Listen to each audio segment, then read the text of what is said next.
So I am a bit of an oddball in Congress. I am the only humanist, publicly at least. And I co-founded the Congressional Free Thought Caucus with Jamie Raskin to really spearhead the defense of church-state separation, because I have watched these encroachments of right-wing religion into government the whole time I've been in office. I've also seen this Christian nationalist movement get stronger and more militant, and I saw it erupt on January 6, 2021.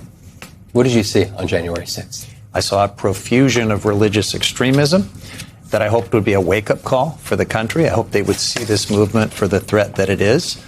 And instead, I watched the country go back to sleep. And I watched many of my own colleagues miss the religious extremism that was so central to the insurrection. So this book is my attempt to sound the alarm and have a bit of a call to action. I have to tell you, I was very excited that you wrote this book. I was very excited you were coming in today, because this is the game. This is actually what is happening out there. And as we just discussed in the break before we came back on air, there's so many other things happening in the world. I mean, we just had a whole long conversation about the elections, mail-in ballots. I've been saying I think the government is trying to steal the election.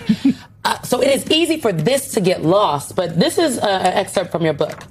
After serving in Trump's first administration, Vogt spent the Biden years hatching plans for the unrestrained vengeance tour that would become Trump's second presidency.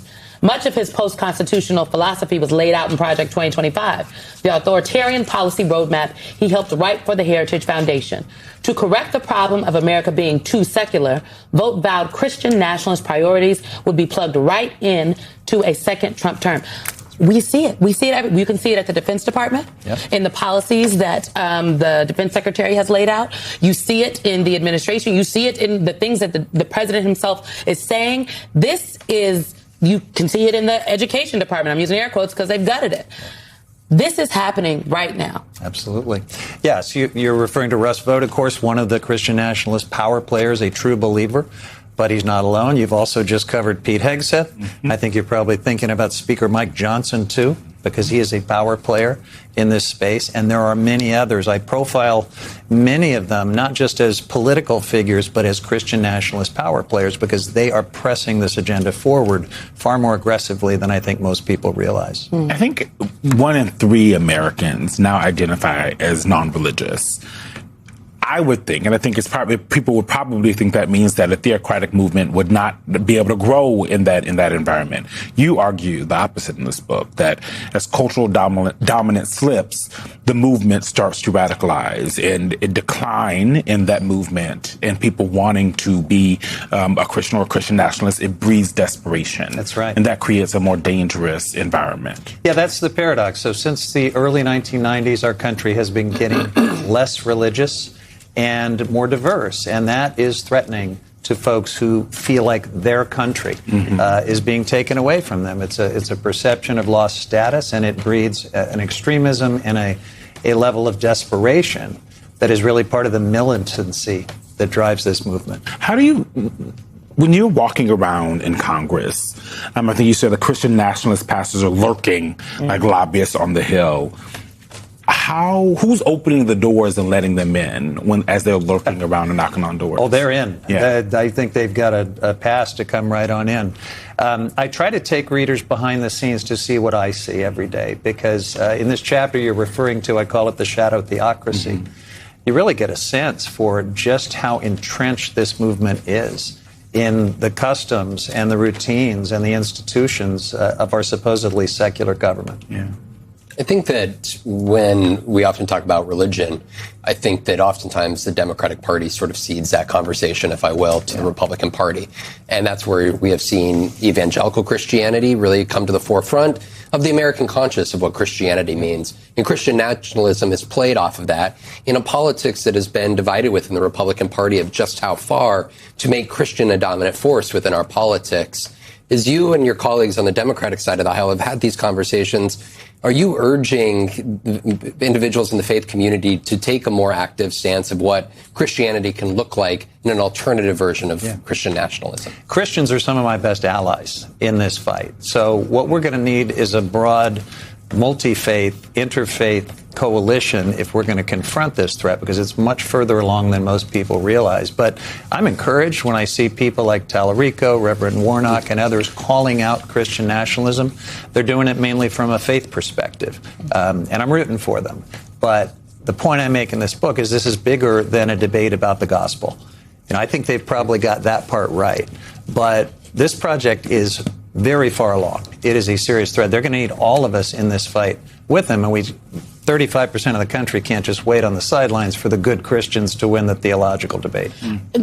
The way we're laying it out, I think naturally someone listening is like, oh, well, is all lost? Can we do anything? You address this in the book on how to defeat Christian nationalism from your perspective. I'll read from the book.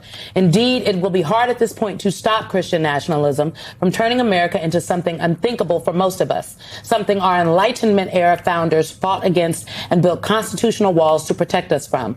But I wouldn't write this book if the fight wasn't still winnable. Defeating extreme Christian nationalism starts with a clear-eyed understanding of the movement, its origins, and the theology of supremacy and the dominion that drives its religious architects. Yeah. Mike Johnson is a Christian nationalist. Big time. And do you think it is a failure on the larger media apparatus that we don't talk more about that? I mean, I kind of feel like we've all participated in some way, shape, and form in sanitizing who he is. Yeah. He's a Christian nationalist. He was a chief cheerleader of the efforts to overturn the election. He's an extremist, in my opinion. In a normal world, Mike Johnson could never have become Speaker of the House. He was not vetted. He stumbled into the speakership. And so I spend some time in this book walking you through what he's done throughout his career, just how extreme his beliefs and his actions have been, and how absolutely embedded he is at the highest level of this Christian nationalist movement with the most extreme fringe radicals. In the minute that we have left, I'm going to ask you a very complicated question. In the book, you identify these three distinct kind of factions: traditionalist Catholics, Reconstructionist writers, you call them the Theo Bros, yes, and independent charismatic evangelicals with this new apostolic. New apostolic. Thank you. Reformation. But what I found interesting is that you argue that while they're all kind of doing the same thing, they distrust each other. Yeah. And that at the center of the thing that's holding them together, the glue, is Donald Trump. Yeah. So my question is, if Donald Trump leaves the White House or leaves politics, right? No one does it forever. Yeah. Does it just fade? It's a great question, Eugene. So, yes, all three of these religious subcultures that drive the MAGA Christian coalition subscribe to a Christian supremacist theology that most Christians reject.